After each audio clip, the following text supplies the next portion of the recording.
See, I told you. I mean, 22 tons, fourth gear, nothing at all. I didn't feel anything. I had worse with a 50-pound cinder block. That's just crazy. That there you go, boy. I mean, what a suit. I mean, I can't believe that.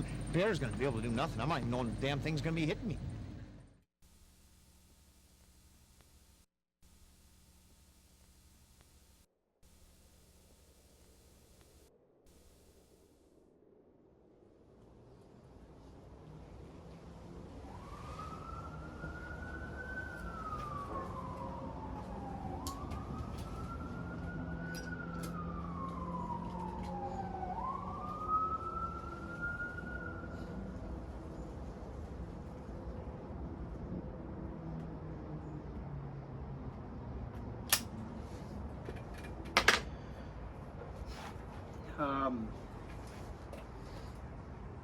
Paul Harrell passed away recently, last few weeks ago. I had no idea who that was, which is strange because I've always really enjoyed the firearms channels on YouTube for well over a decade now.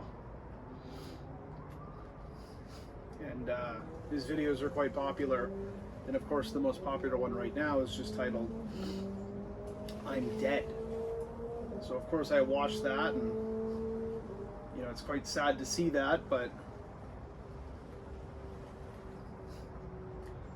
ever since my father died, I've been, I don't want to say obsessed with death, but reflecting more on life, maybe. So Paul Harrell passed away, very successful YouTube channel.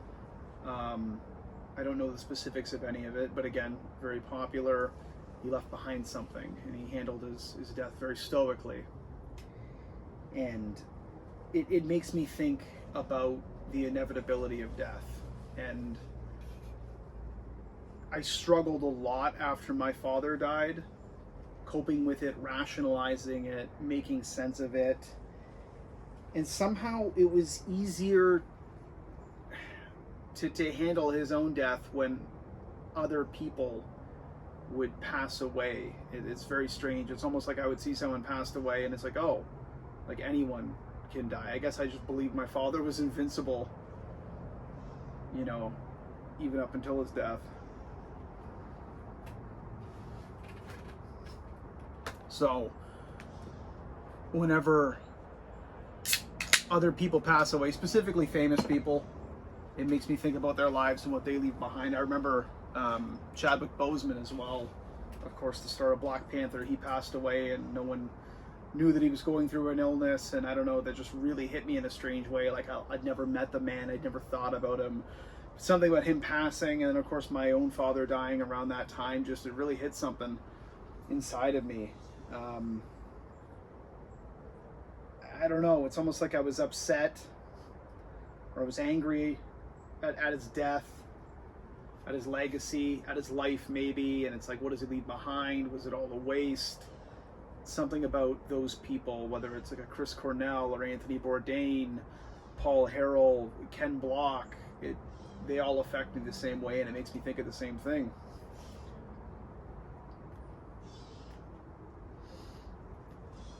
And that's kind of what you leave behind. We all want to be someone in some capacity, whether that's rich and famous or successful, and hopefully we all leave something behind, something good that could be built upon, and that's the legacy. And a lot of these people that have been passing away, I would assume most people, they have a lot to live for, and they had a lot going on, and they were successful. And again, when we think about just simply not existing anymore, there's something strange about that. Like, we all have hopes and dreams and wants and needs, and then all of a sudden it's just gone. Sometimes it's sudden, sometimes it's expected, sometimes we don't get to say goodbye. You know, I wasn't on good terms with my father when he went, and it was not expected.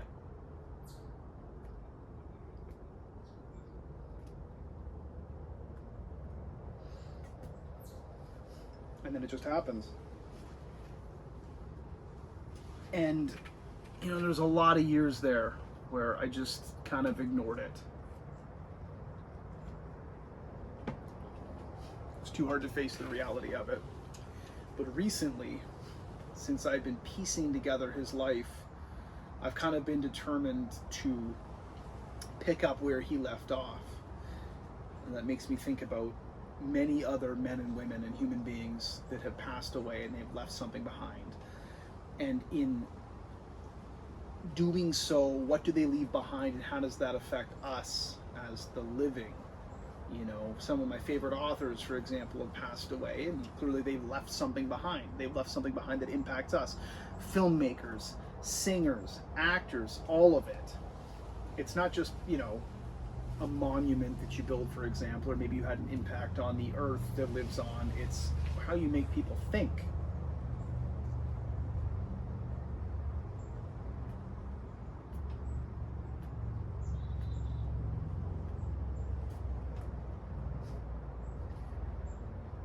It's how you make people think. And I thought a lot after my dad died. Until here we are now. And I've just kind of been keeping some notes recently. Just writing these ideas and these thoughts down. And I spoke briefly not too long ago about religion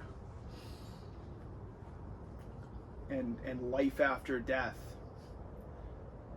What do you believe? Do you believe in reincarnation? Do you believe in coming back? Do you believe there's anything? And I don't know if I believe any of that. I'm not saying I don't, but who knows? And because of that, it makes me think about something that is real. It is tangible. You can notice the effects of it. And that's their legacy. And in that way, they are immortalized in a sort of way. And they live forever through that legacy. And through us. And there's a bit of a reincarnation there, if you will. Because what they leave behind, whatever that may be, it has an effect on us and we carry it with us. And they go on forever because of it.